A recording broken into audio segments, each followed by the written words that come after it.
Hi, I'm Daniel Lucas, and welcome to Book 101 Review. Book 101 is all about the books that I read for the last 40 years. And today I have my special guest.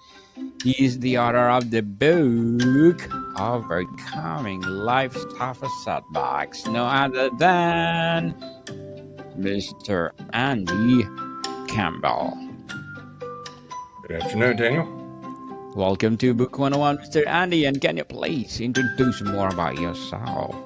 Yeah, I am someone who has had a number of what one might call setbacks in their life, everything from childhood sexual abuse to the loss of parents, the eventual diagnosis with stage 4 pancreatic cancer, and just while I was going through cancer treatment, the loss of my youngest son to suicide.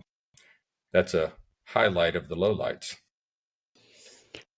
Mr. Andy Campbell, thank you so much for sharing your knowledge and wisdom to the world.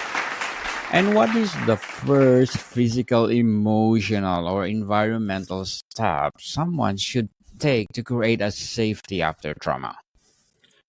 I think one of the things is to understand that you have some decisions that are yours. There is some control that you can have over your life, irrespective of what other people have done to you or the circumstances that have happened to you, whether that's health, whether that's emotional trauma, whether that's sexual trauma, whether that's the loss of a loved one.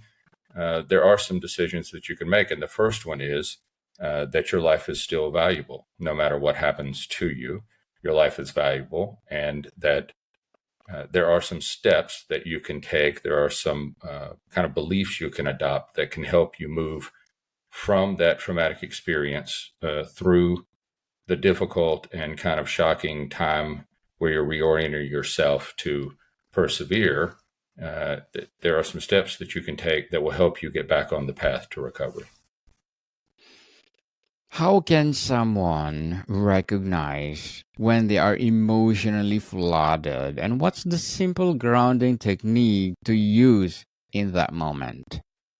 I think in that moment, the way you can know that it has happened is the emotional reaction that you feel to it, that visceral reaction that is almost uncontrollable. It happened. You have the thought, you remember the trauma, or it has just occurred, and you have this tremendous emotional response to it. What one can do to ground themselves is, one time I crashed a motorcycle. I was wearing a helmet. When I needed the helmet, I had to put it on before I had a crash. Right? You have to prepare yourself before, and understand that in life there will be difficulties. There will be crashes that will occur. And so what I suggest is that you adopt and build into your mindset some beliefs that once you have a shocking event happen and you're not sure what to do next, you can fall back on those core beliefs kicking in and helping you without even thinking about them.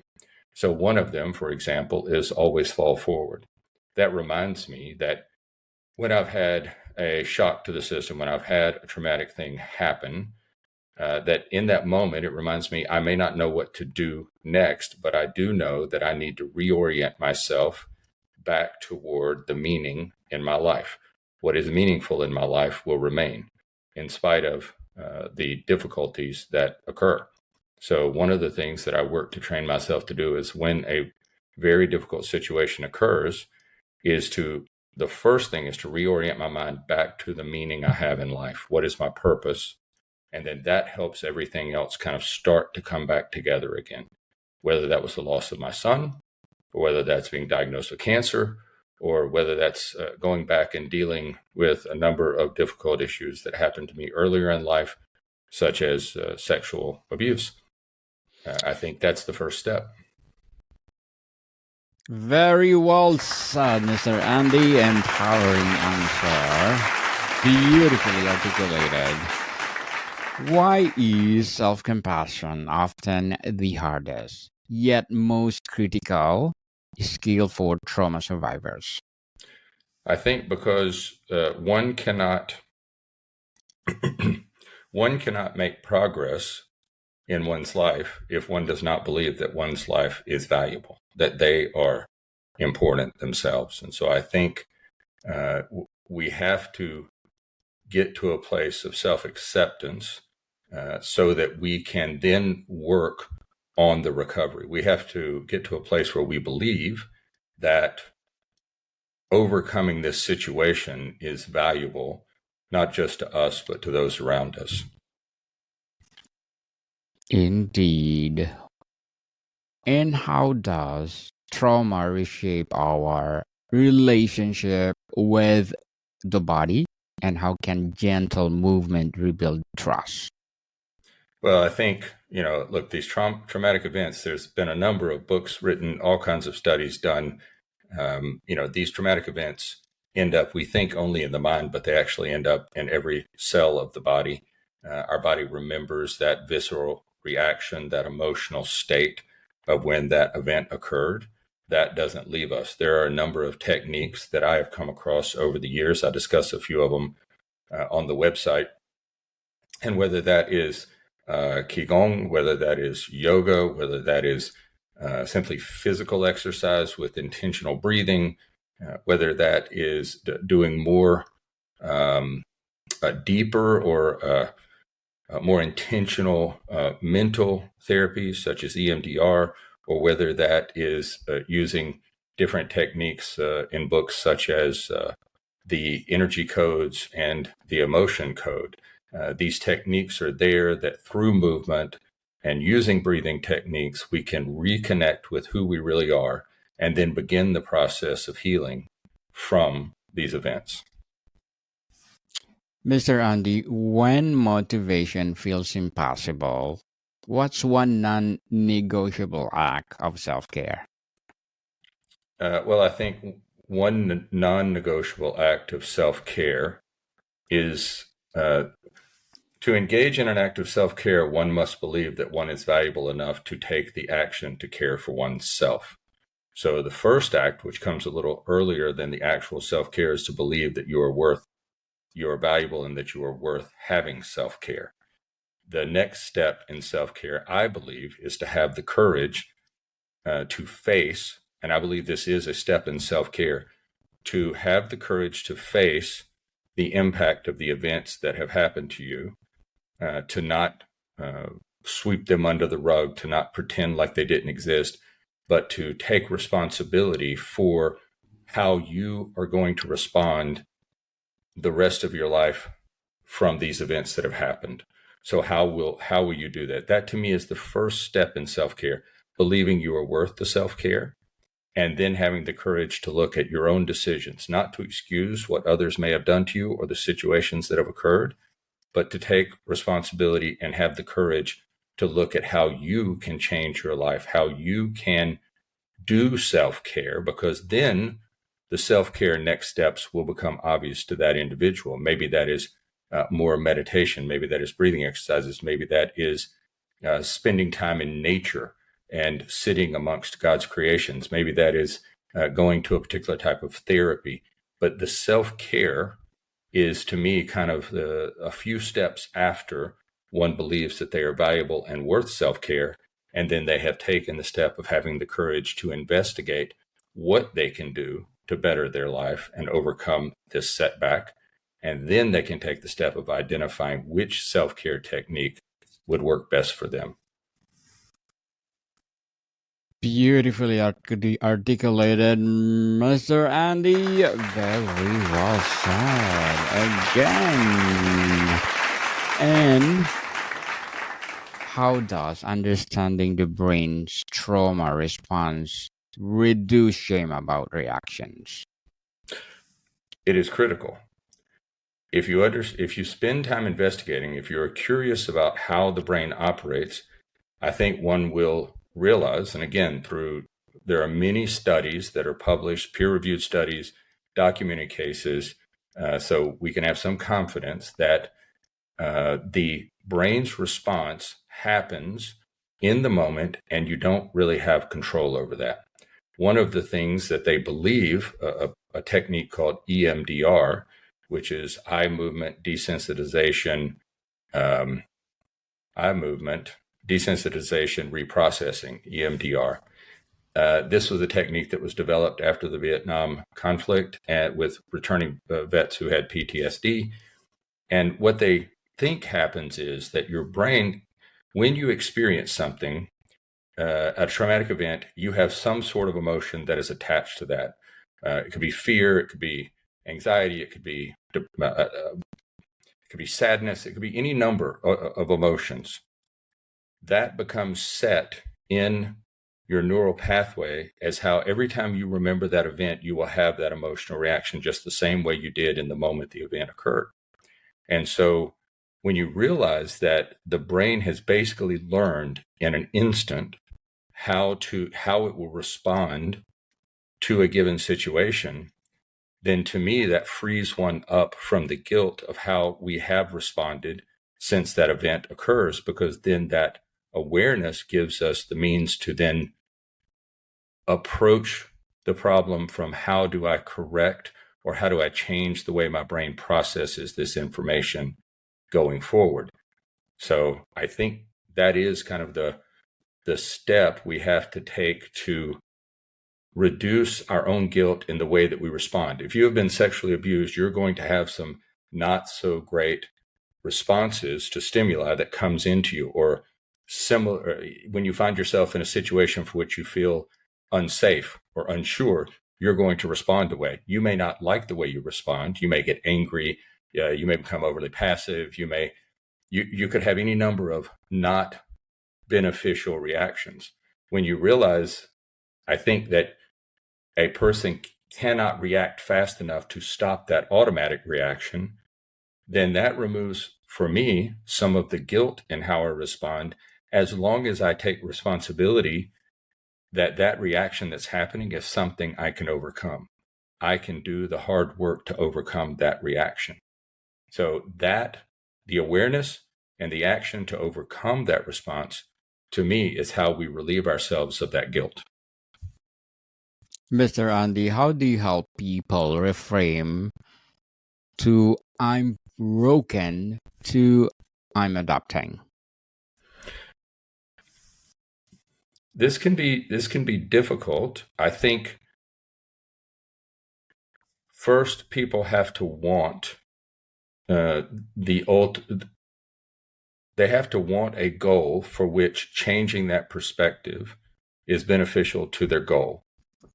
I'll give you an example. I wanted to leave behind the effects of the trauma that I had dealt with, these traumatic events that I had dealt with. I went to a therapist who did this technique, EMDR. She then explained to me, we spent a few sessions talking. She determined that I was my decision-making was being negatively impacted by these events, and that there was a technique that could be used to help me make better decisions, to remove the emotional response and make better decisions that would free up my life to be better. I listened to her describe the process, and I said, no, thank you. I don't want that. I don't want to live through that. I don't want to go through that pain again. She said, but do you want to be free from it? And I said, yes, I do. She said, look, it's going to take me about 20 to 24 sessions to work through these events with you. I said, look, that's 24 weeks. She said, well, it's really just 24 hours. And 24 hours is just one day. So are you willing to spend one day of reliving and working to free yourself from these events? Or do you want to spend every moment of every day for the rest of your life dealing with the memories from these events? And so when she reframed it, I could have not accepted that. But what she did was she told me, she got my agreement on what I wanted the goal to be, and then she reframed the process. So I think if we're reframing anything, the first step in that process is to agree on what you want the goal to be. If you want the goal to be life, if you want it to be abundance, if you want it to be peace, then you will be willing to listen to someone who reframes the problem or the challenge differently in the sense of how it will help you achieve your goal. So I think the step before reframing is to get to agreement on what you want the goal to be. And then I think we can reframe the problem in any number of ways that would match up to the goal that you have in life.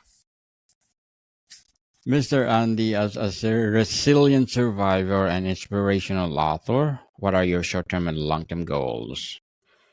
Short-term goal is to continue having these conversations, to speak to groups and share, details about my experiences and how I have worked to be resilient and to come back from these, or at least continue to survive in spite of these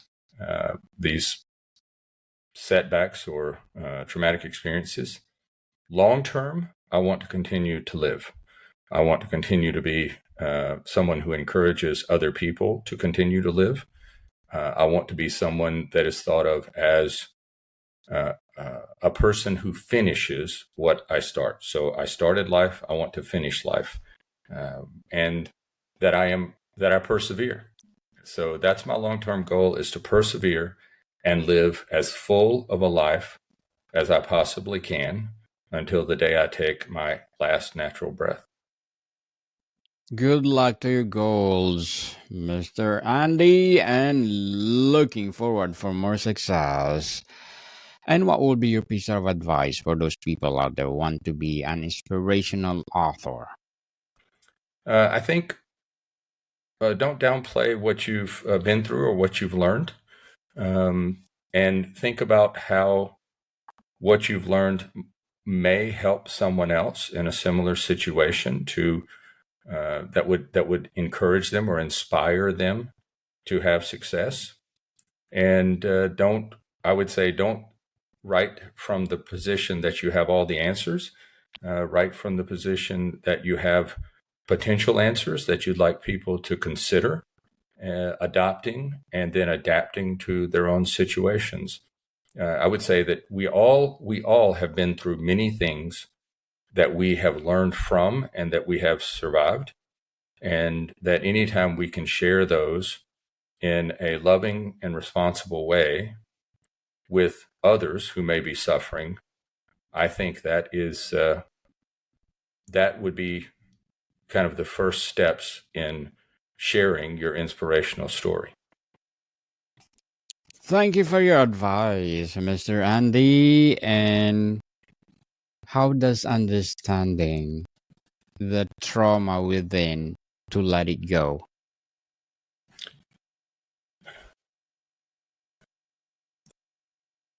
I would go back to part of what I said earlier.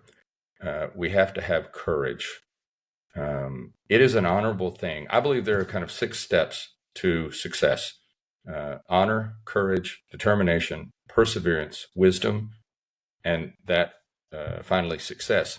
I believe that having an honorable intention, an honorable action is the beginning, because when you run into a challenge, the honor of what you're doing will give you courage. And I think courage displayed over and over again, no matter how small of amounts of courage that is, we refer to that as determination. When we see someone who has displayed courage a few times, then we say that person is determined.